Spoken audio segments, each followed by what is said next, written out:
E eu acho que o senhor é o maior presidente da história do Grêmio, o senhor é um dos maiores presidentes de qualquer clube do futebol brasileiro. O que o senhor vem fazendo pelo Grêmio, Copa Libertadores 17, Recopa Sul-Americana 18, Copa do Brasil 16, Campeonato Gaúcho 18, 19 e 20, é muito importante, mas o mais importante é a administração financeira do Grêmio. É a administração de pensar no gremista, de uma nação incrível que é a equipe do Grêmio, que é o Grêmio, que tem um estádio extremamente maravilhoso. E aí eu dei a sequência em relação ao senhor, que o senhor deixou de ser do partido estadual PDT para ocupar o cargo de presidente, e que eu torço muito para que um dia o senhor possa ser governador do Rio Grande do Sul. Eu acho que o senhor tem capacidade para isso e sempre foi um político extremamente maravilhoso e é um presidente incrível. E o Grêmio, há 5 anos que o Grêmio não deve um centavo para ninguém em relação da estrutura que foi feita por pessoas anteriores e dando sequência para o senhor. E também pensando agora, nesse ano 2021, quando se fala em Borré, quando se fala em outros jogadores, qual é a ideia do Grêmio, que disputou Copa do Brasil, que disputou Libertadores, que vem dando exemplo de como um clube tem que ser dirigido como é dirigido pelo senhor, e também dizer para o senhor que o meu time na Band sempre jogou com a camisa do Grêmio. Tá bem, Neto, muito obrigado. Fico muito honrado, muito até emocionado vendo uma manifestação de caráter nacional de um jogador e de um cronista tão importante, um jogador que foi um cronista tão importante pela vivência que tem de futebol, essa tua avaliação, esses teus conceitos, essa tua percepção que tu tens do Grêmio. Eu fico extremamente orgulhoso, até como gremista, de ouvir. Quer dizer, às vezes a gente tem tantas situações que às vezes as pessoas de fora não precisam ver mais do que as pessoas de dentro. Então eu fico muito honrado e muito contente e principalmente muito orgulhoso de que existam pessoas como tu que fazem esse tipo de avaliação, e isso me deixa extremamente, vamos dizer assim, contemplado enquanto dirigente de futebol. O senhor não tenha dúvida, o amor pelo Grêmio veio de 83, quando o Oswaldo foi artilheiro da Libertadores e quando vocês foram campeões do mundo. O senhor não tenha dúvida disso, que o meu amor pelo Grêmio é um amor incondicional. É óbvio que todo mundo sabe que eu sou corintiano, mas o Grêmio faz parte da minha vida, na minha casa, meus filhos usam a camisa do Grêmio, todo mundo, o senhor não tenha dúvida disso. E em relação a tudo que está acontecendo nesse país, tudo que está acontecendo no mundo, se está falando muito de Borré, se está falando muito das negociações que estão sendo feitas, eu queria entender isso, como que o Grêmio vem pensando nisso, que sempre foi um time, pelo menos da sua gestão, a do Fábio Koff também, que foi um presidente incrivelmente maravilhoso, né? Qual a visão de vocês nesse momento agora e com a permanência do Renato, né? A permanência do Renato se deu exatamente no conceito de continuidade, principalmente um conceito que, neste ano excepcionalíssimo, não ia sequer férias ter, quer dizer, nós íamos fazer a sequência e já íamos jogar para a Libertadores imediatamente, quer dizer, não poderíamos ter qualquer situação que poderia ser inovadora, de ruptura e tudo mais. Nós tínhamos que organizar mudanças, e estamos organizando mudanças, tínhamos que organizar novos processos internos, mas por dentro, quer dizer, junto com o comando técnico do futebol, junto com o treinador, organizando um processo que possa ser aperfeiçoado, melhorado, mas sem ruptura técnica. Então, para nós, isso era fundamental. E também, ao mesmo tempo que temos um elenco que está... já fizemos várias mudanças, né? Várias mudanças já aconteceram no Grêmio, desde fisioterapia, fisiologia, preparação física, alguns jogadores que já saíram, outros sairão, outros virão. Então, esse conceito e também é um projeto de, vamos dizer assim, novo, de metodologia de conceito em relação à formação do Grêmio. Acabamos de inaugurar um CT de formação que, creio eu, é um dos melhores CTs do Brasil e com segurança da América do Sul, porque é um CT extremamente qualificado mesmo, que faz parte da programação do clube. Quer dizer, então, esses jogadores já estão jogando. Diminuímos a idade da transição para até 21, não temos mais jogadores, poucos jogadores, 2 jogadores apenas acima de 21 anos nessa categoria para aproveitamento mais rápido. Enfim, são metodologias que dão exatamente que temos que mudar por dentro, mas sem fazer um rompimento técnico, porque achamos que ainda temos muitos caminhos a percorrer. Então o Grêmio trabalha exatamente esses conceitos para conseguir ir tranquilo. E claro, tudo com o pé no chão, nada de loucura.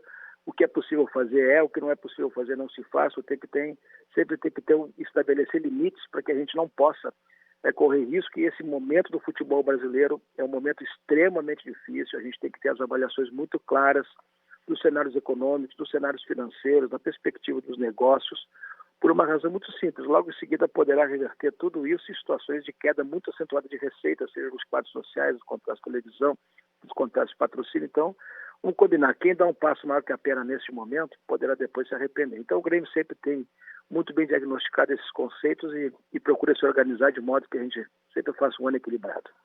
Presidente, boa noite. Gustavo Soler falando aqui. Obrigado por atender os donos da bola da Rádio Bandeirantes. O senhor falando, né, que o clube evidentemente sempre tem o pé no lugar certo, nunca vai dar um passo além da perna. Mas com relação a essas contratações, o Grêmio realmente está muito próximo de anunciar, quem sabe em breve, Douglas Costa e o próprio Borré? Olha, o Rafinha já veio. O Rafinha é uma contratação diferente, quer dizer, ele veio praticamente sem custo ao Grêmio, é um jogador que está se organizando nesse sentido, já está aqui conosco. Em relação ao Borré, nós estamos avaliando essa situação da demora, né? Essa situação da demora da sua assinatura, quer dizer, isso tem de certa forma dado um certo incômodo, e vamos ver o que vai acontecer entre hoje e amanhã, né? E vamos ver o que pode dar dessa situação, porque ninguém pode viver indefinidamente. O Grêmio se planeja, o Grêmio se organiza e o Grêmio também tem situações que... Alô? Falar, presidente. Pode falar, a gente está te ouvindo. Está ouvindo perfeitamente. Alô? Oi, presidente. Está ouvindo, presidente? Alô? Presidente. Alô? Vamos refazer então a ligação, Alô? que o presidente não está conseguindo ouvir a gente faz de novo essa ligação para ele, para continuar essa entrevista com o Romildo Bolzan Júnior, presidente do Grêmio, né, craque? A verdade é assim, deixar bem claro que eles já fizeram a proposta pro Borré, tem que esperar entre hoje e amanhã, né, a visão deles, aí do Douglas Costa ainda o presidente vai falar pra gente, né, e é interessante que o presidente voltou. Eu tava vendo aqui, presidente, o seu pai o colocou como sócio quando o senhor tinha 3 anos, é isso mesmo? É verdadeiro. Quer dizer, essa é uma das coisas inteligentes que meu pai fez, foi me fazer gremista assim eu ter a consciência do que era o Grêmio. Aos 3 anos ele falou, não, tu vai ser Grêmio, não quero nem saber. Não te deu oportunidade de nada, presidente? Desde 63, na verdade, eu tinha 3 anos de idade e o Grêmio fazia muitas campanhas de sócio e aparecia aqui com os vendedores. Alguns vendedores de título, né? E aí o pai comprou para mim e aqui ainda tem alguns remanescentes daquela época ainda que ficaram sócios junto comigo. De 63 para cá, enquanto o pai bancou. Depois eu banquei, quando já fiquei um pouquinho maior, um pouquinho grandão, lá pelos meus 24, 25 anos, eu banquei o título até os dias de hoje e por incrível que pareça, mesmo não sendo o mais velho do Conselho de Administração, tem o título mais antigo. Eu vi aqui o título mais antigo é o teu, que é uma honra para todos nós gremistas. Para terminar em relação ao Borré, só para o senhor terminar, porque tá esperando uma resposta desse rapaz, dos empresários, é isso? O que acontece em relação ao Borré é que o Grêmio não pode ficar com uma indefinição, né? Nós já temos um aceite verbal da sua posição e esse aceite verbal falta formalizar. Não formalizado ainda, isso acaba gerando um tempo que a gente está um pouquinho, vamos dizer assim, desgastado já. Então, se não tiver uma não posição fica confortável, rápida, né?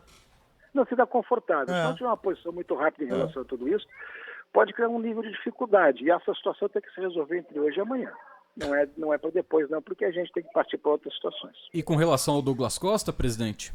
O Douglas, nós temos ainda uma situação, porque a gente não pode escrever o Douglas tão rapidamente, mas nós não temos... Esse é um jogador que nem sequer temos uma situação negocial com qualquer clube, a não ser uma conversa rápida com ele, que não deixou a gente... Nós não avançamos nesse particular.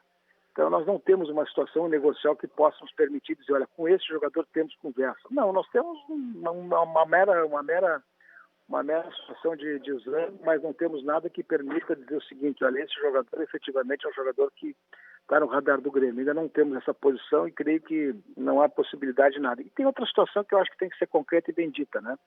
Nós temos que, para ter um jogador desse nível, uma situação de garantia de que vamos efetivamente passar a fase de pré-qualificação da Libertadores. Aí eu acho que aí fica mais tranquilo para a gente avançar nesse assunto. Por hora ele está completamente stand-by. Gabriele? Presidente, obrigada por nos atender. Antes de mais nada, parabéns pelo seu trabalho. Há tantos anos já no Grêmio, tendo contratado também o Renato Gaúcho, que é um dos casos que eu considero assim de sucesso e muito raros aqui no futebol brasileiro, de manter por tanto tempo um mesmo treinador, mesmo em algumas temporadas em que não se ganha títulos tão expressivos, mas ainda assim está sempre ali incomodando, fazendo barulho mesmo.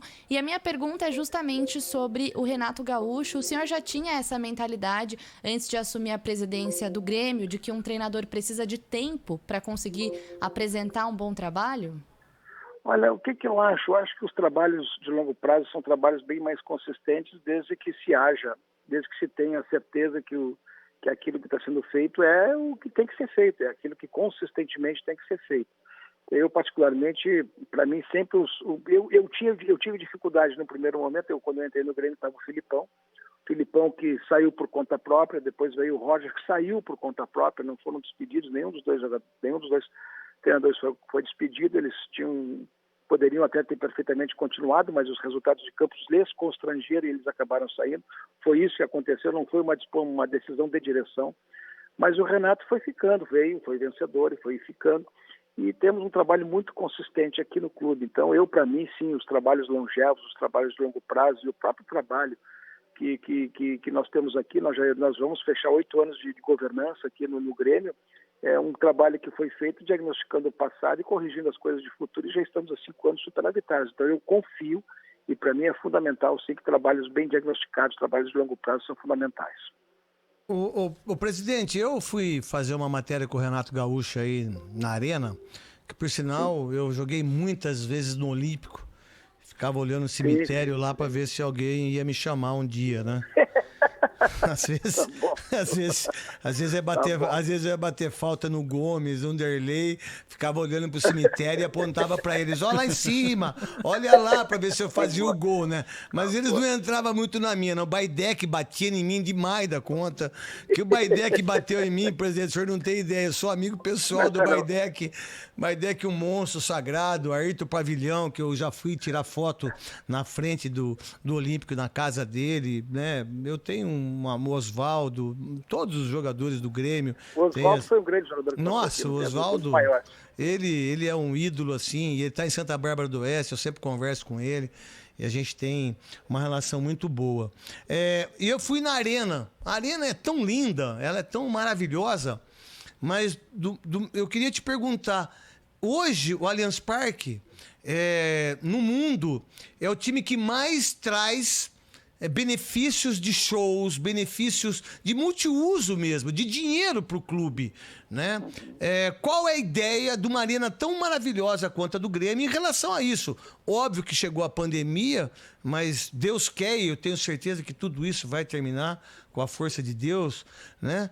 E de nós, seres humanos também, que temos que ter a ideia que a gente não pode propagar esse Covid-19 para as outras pessoas. E parabéns ao Grêmio no jogo contra o Palmeiras, para os jogadores pedindo para que os torcedores não fossem em nenhum momento aí, né? Para festejar ou até ficar bravo. O que a arena do Grêmio hoje pode transformar o Grêmio em um dos maiores clubes do mundo, e o que vocês estão fazendo para isso? Olha, sabe que a situação da Arena conosco aqui é uma situação um tanto diferente, por uma razão muito simples. Porque o Grêmio não administra o estádio. O Grêmio tem um contrato de gestão do estádio e o Grêmio não é gestor do seu estádio. O Grêmio tem, na verdade, uma situação que paga para jogar por conta da cessão onerosa da construção, e isso é por 20 anos. Tanto é que nós estamos trabalhando muito fortemente a antecipação da compra da gestão do estádio para nós. Então, quando tem shows, o Grêmio concilia, porque a preferência é jogar, mas o Grêmio concilia sempre com a Arena Porto Alegrense as datas desses shows, organiza também os calendários para esses shows. E para nós não reverte absolutamente nada, né? Porque também aqui nós temos 2 estádios que disputam esse tipo de situação.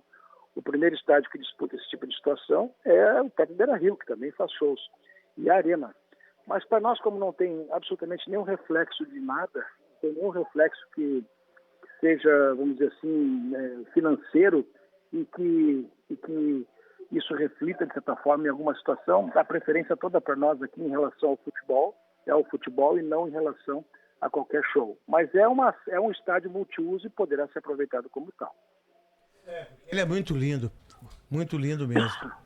Presidente, agora voltando, né, a falar sobre esse mercado da bola, tudo que pode acontecer e às vezes algumas informações que são desencontradas, mas hoje pintou que o Grêmio teria oferecido o Jean-Pierre ao Red Bull Bragantino em troca do Claudinho mais uma porcentagem em dinheiro. Essa negociação realmente aconteceu? Se aconteceu, em que pé ela está, por favor? Não, ela foi a nível de consulta, uma situação que era recíproca dos dois clubes e não avançou. Não avançou porque não teve a mínima possibilidade, não se encontrou nenhum elo de negociação. E o Grêmio, então, deixou esse assunto basicamente de uma desistência absoluta. Mas que houve um nível de consulta, isso eu tenho que admitir que houve. Presidente, o Jean-Pierre hoje também é um jogador que está no mercado para o Grêmio fazer negócio com ele, ou é um jogador que vocês ainda acreditam que pode se recuperar? Olha, o Jean é um jogador tecnicamente fantástico, né? Um jogador que nós temos uma enorme assim, expectativa em relação a ele. Ele tem que, na verdade, nesse momento, organizar sua vida agora e saber exatamente o tamanho da carreira que ele vai ter, né? O tamanho da carreira que ele quer ter, porque o Jean teve situações de lesões, teve situações que desempenhou, teve situações depois que caiu, teve situações que não correspondeu à expectativa. Então, nesse momento, o Jean é um jogador que tem que se afirmar de uma maneira definitiva. Ele é craque, presidente, mas ele tem que saber. Ele tem que saber, presidente. Alguém tem que falar para ele: ô moleque, você é craque, mas você acha que você é mais do que você é. Mas ele é craque de bola. Esse moleque é um craque de bola. Mas alguém precisa chamar ele num quarto escuro e falar pra ele: meu irmão, o negócio é o seguinte, você joga muito, você faz gol de falta, você tem bom passe, se articula bem, você chega à frente, você tem preparo físico, mas você não quer ser craque? Porque ele é craque, presidente. Ele tem ele tem tudo pra ser um baita jogador. Eu também acho. E depende dele. Quer dizer, a bola tá com ele. Ele vai dizer o tamanho do que ele quer ser. Entendeu? Isso, ele está bem, ele é um jogador assistido, ele tem a estrutura para desenvolver, ele é um jogador acompanhado, ele é um jogador estimulado, ele é um jogador que todo mundo confia nele e ele tem que dar a resposta. Lógico. Porque mais do que isso ninguém pode fazer. Não tenho dúvida disso. Ele tem que chegar para ele e dizer, ele próprio tem que se convencer que ele é o cara.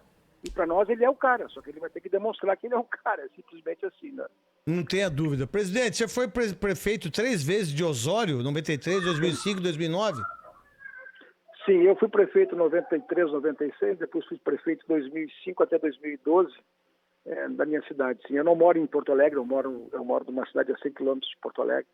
Resido aqui ainda, nesse momento estou aqui e não mudo daqui e faço esse trabalho praticamente indo diariamente ao estádio, diariamente a Porto Alegre, ou de dois dias da Porto Alegre, porque hoje em dia tu tem muitos instrumentos para trabalhar, seja por vídeo, seja por telefone, tu resolve muita coisa, mas eu tenho aqui na minha cidade um profundo vínculo, sim. Nasci aqui, continuo morando aqui e trabalho aqui. Legal, que legal. Presidente, para terminar, a gente vai fazendo homenagem para você. Vamos lá, Gustavo.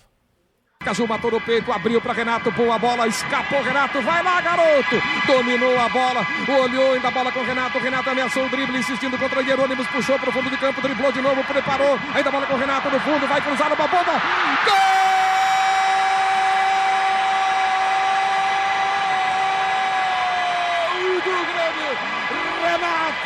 Um golaço com a marca da impetuosidade de Renato.